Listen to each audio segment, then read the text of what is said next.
spine on alert. Updating your HUD. Every member of the elite team must be defeated.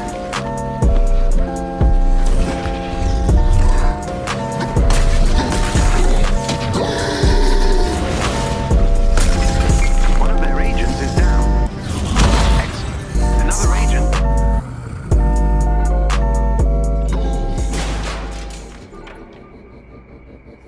So good of you to come. Shit! Puts you around clock.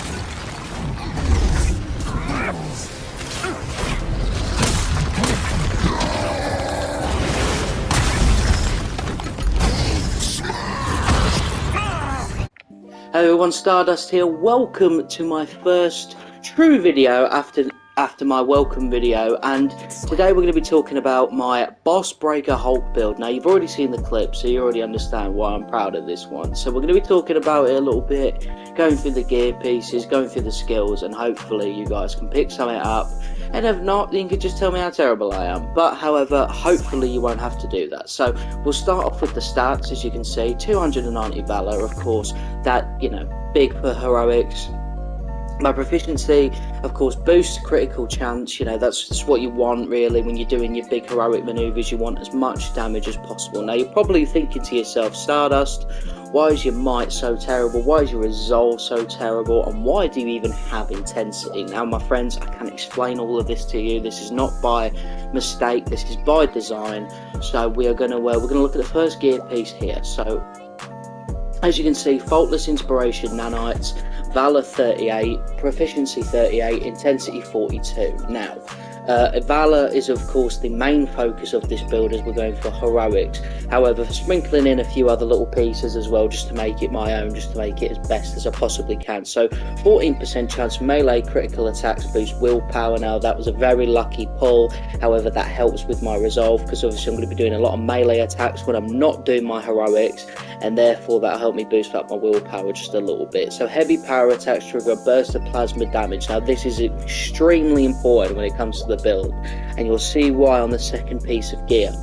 Bone Shaker's Boon, 12.5% increased critical attack chance when Bone Shaker is active. Now, like I said before, friends, heroics, you know, and the critical attack is so important to the build, it's ridiculous. Now, of course, as you can see there, all of my thunderclaps and all of my big offense comes when the critical attack chance really boosts itself up, and that is the reason why I say that Bone Shaker's Boon is incredibly important, and it also, you know, just responds really well to my proficiency as is, and boosts it even further.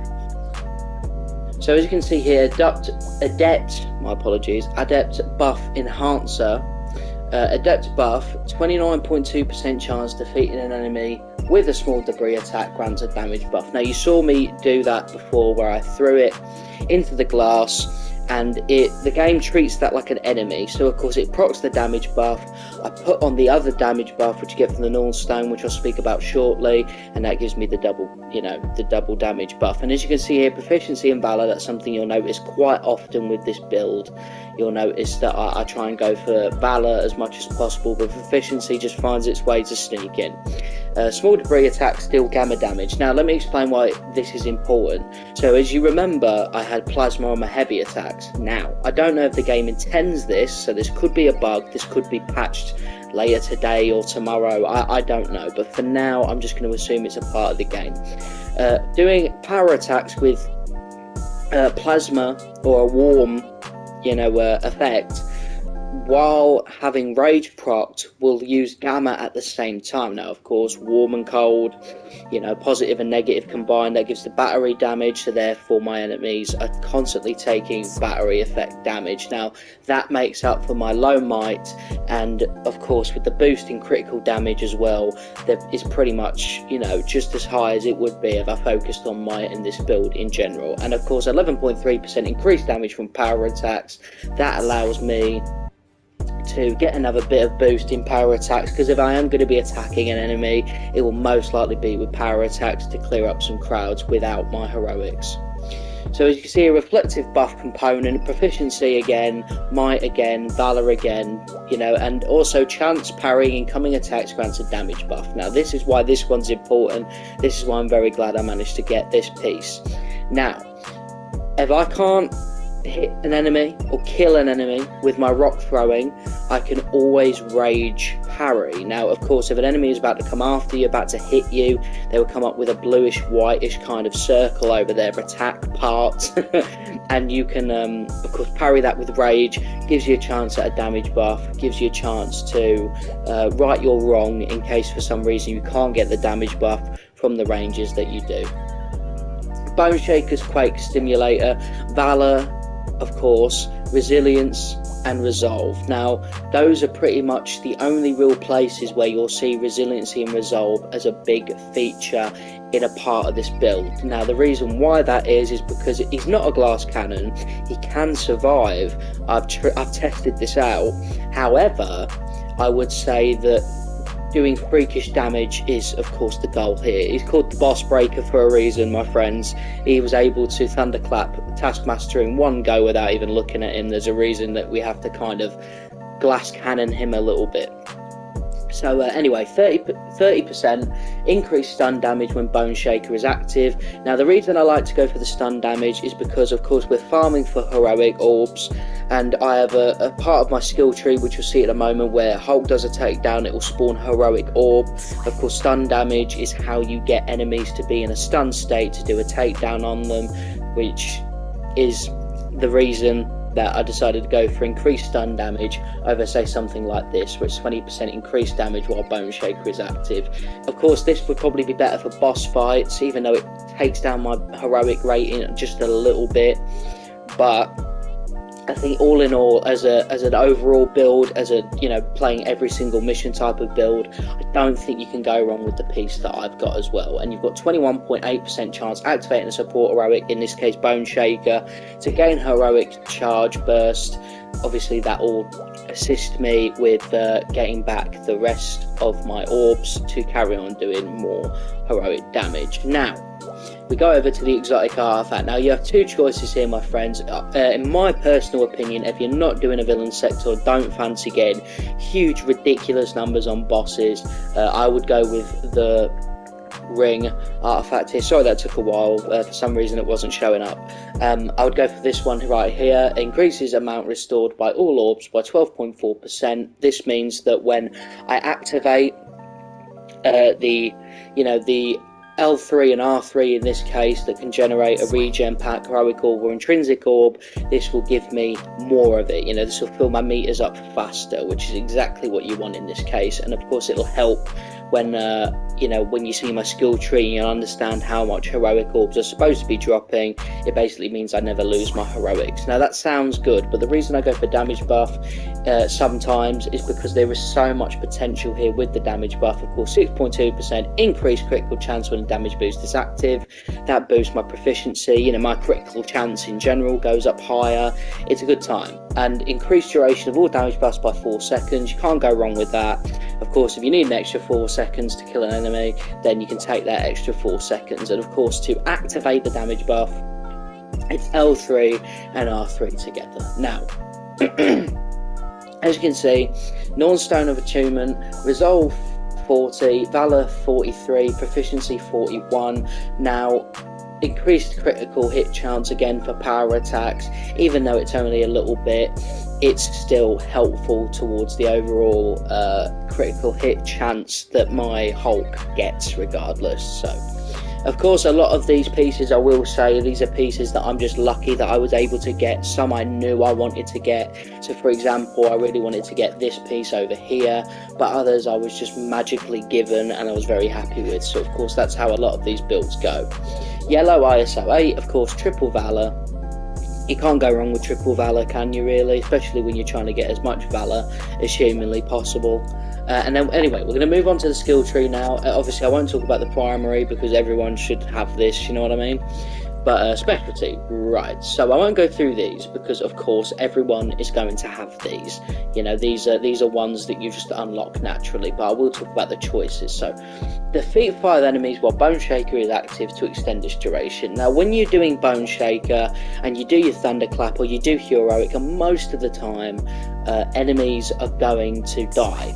Yeah, multiple. So this will extend Bone Shaker a bit longer, allow me to do more stun damage and more damage in general, and therefore, of course, destroy more enemies if I'm not able to just take out the entire enemies in one go anyway. We go over here, as you can see, defeating enemies who are taunted by Bone Shaker, causing them to drop heroics. Now, I like this piece specifically because on the weaker enemies in the game, even just doing Bone Shaker in general, you know, and proccing it, kills the enemies and drops some heroic orbs. So again, I go back, more heroic orb farming. You'll hear that a lot while I'm talking about the skills here. 50% chance defeating an enemy will generate a heroic orb. Self-explanatory, says exactly what it says on the tin. Anything that comes up with heroic orb, you can basically assume that the reason I've put that on there is for the sake of the heroic orb. Of course, granting an additional charge of Stranglehold heroic ability just gives me another chance to use it. It's very helpful whenever, in case maybe you missed one and you want to, hit the other one, or you just want to do even more damage and just destroy the enemies that stand in your way. Now, I will have to give this shout out to someone on YouTube called Tricks Ridiculous. I never thought of using this before. Personally, I like to use ones like this, or even one like this, with a bit more stun damage in there too. But I decided I was going to start using this one, and it's brilliant. If you've got flying enemies, if you've got enemies that are relatively far away, this is a great piece to, a great skill to use to be able to hit those enemies that you wouldn't normally be able to get with any of the other Thunderclaps. There is a 50% chance defeating enemies with Thunderclap will cause them to drop heroic orbs. Now, I've heard on the grapevine, the rumour mill, that this doesn't exactly work. Now, I don't know if that's true or not, because I already got 50% chance when I defeat an enemy for them to drop heroic orbs, with my,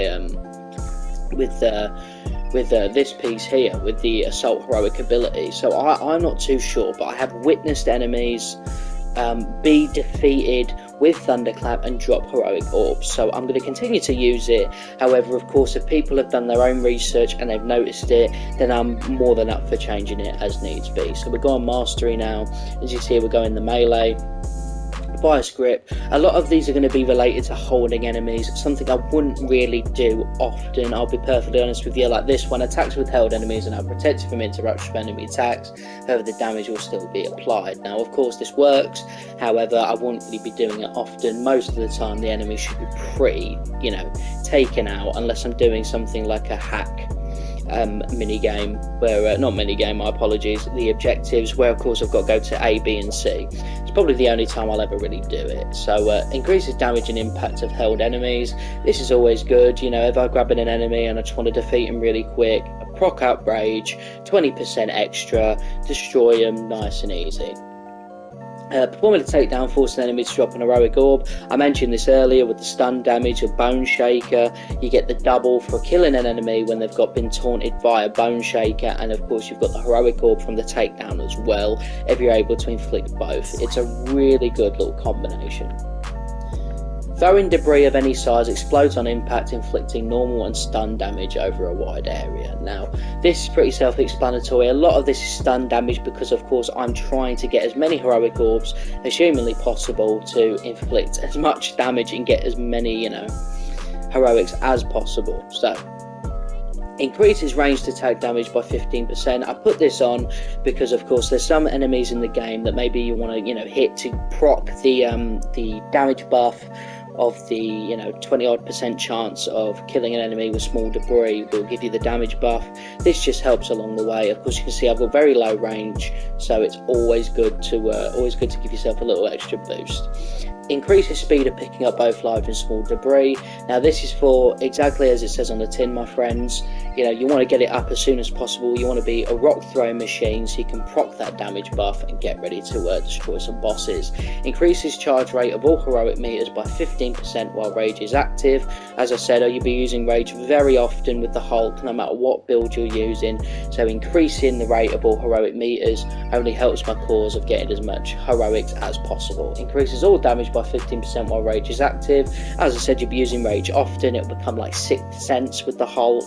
So hopefully you've always got this up and you're constantly doing the damage that you need to be doing.